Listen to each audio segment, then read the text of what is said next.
ambassadeur des Comores.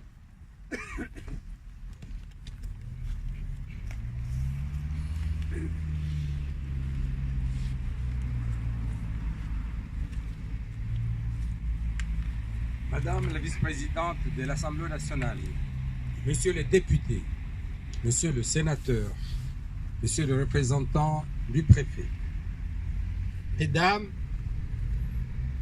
Messieurs les maires, Mesdames, Messieurs les représentants des autorités civiles et militaires, Mesdames et Messieurs les représentants des anciens combattants, Mesdames et Messieurs les représentants des associations, Mesdames et Messieurs les élus, Messieurs les porte-drapeaux, Mesdames et Messieurs, honorables assistances. C'est pour moi un grand plaisir, mais aussi un infime honneur de prendre la parole devant vous dans cette cérémonie de commémoration des morts de la Première Guerre mondiale. Je voudrais, au moment où je prends la parole, remercier M. Bonnard et M. Marchand, les maires sans lesquels cette cérémonie n'aurait pas pu avoir lieu. La Grande Guerre est un des événements majeurs de notre histoire contemporaine. Ce terrible conflit qui a vu deux grands blocs de pays s'affronter pendant 4 longues années a entraîné la mort de plus de 9 millions d'âmes. Si nous ne prenons que pour la partie française, on peut dire qu'il y a eu 1 400 000 morts et des millions de blessés. Près de 500 000 soldats sont venus d'Afrique pour prendre part à cette guerre qui a été la leur, non pas parce qu'ils ont été volontaires, mais parce qu'ils ont eu dans leur esprit de combattre pour la libération de la partie qui était la leur, la République française. Ils ont donc répondu à un sens du devoir, à un sens de la fidélité qui les a amenés loin de chez eux et pour beaucoup, certains y ont trouvé la mort. Les habitants de l'océan Indien ont été mobilisés dès le début de la Première Guerre mondiale et ils ont fourni souvent des contingents dans le cadre de tirailleurs somalis. L'archipel des Comores, qui avait fourni à lui seul 1300 recrues intégrés dans le premier bataillon malgache où les bataillons des tirailleurs somalis ont connu de lourdes pertes lors de ces batailles. Et ici, nous leur rendons hommage aujourd'hui avec cette stèle. Ils ont donc participé, non loin d'ici, à la prise de Fort Douaumont en octobre 1916, à la bataille du mont de Choisy en juin 1918.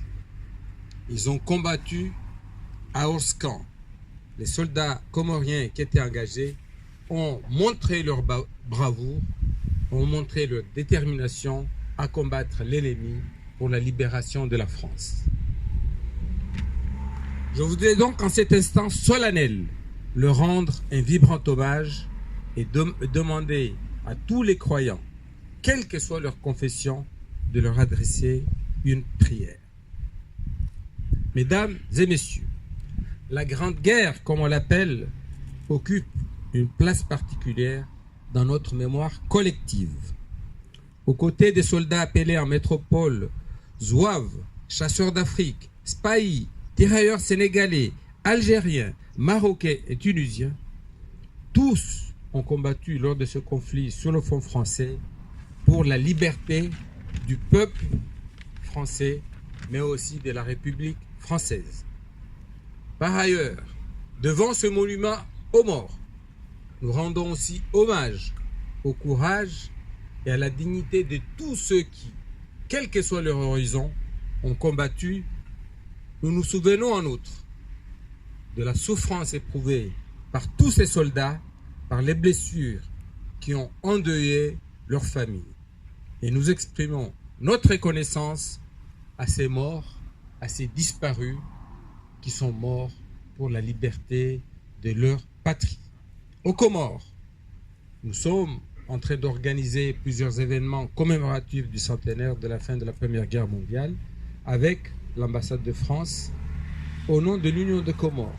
Je tiens donc ici à réitérer mes remerciements à M. Jean-Yves Bonnard, maire de Chiry-Orscan, à M. Michel Marchand, maire de Cout, pour leur accueil chaleureux. C'est aussi l'honneur d'un peuple de respecter ceux qui sont morts pour la défense. Aujourd'hui, ce n'est pas un jour pour faire un discours politique. C'est un jour de commémoration, donc je ne vais pas être long. Pour clore mon propos, je voudrais dire que la Grande Guerre est devenue au fil du temps un symbole de rassemblement et d'entente entre différents peuples engagés dans un conflit pour la liberté et aussi pour l'honneur. La souffrance mutuellement éprouvée a finalement réuni tous ces peuples à travers les épreuves qu'ils ont endurées, qu'ils ont traversées ensemble. Cette histoire nous réunit donc, quelles que soient nos origines. C'est aussi tout un pan de l'histoire que se partagent la France et l'Afrique, la France et les Comores. Et c'est en cela que ce genre de commémoration est important, car ces commémorations entretiennent le souvenir, la réconciliation et la fraternité. Je vous remercie, Monsieur et Mesdames.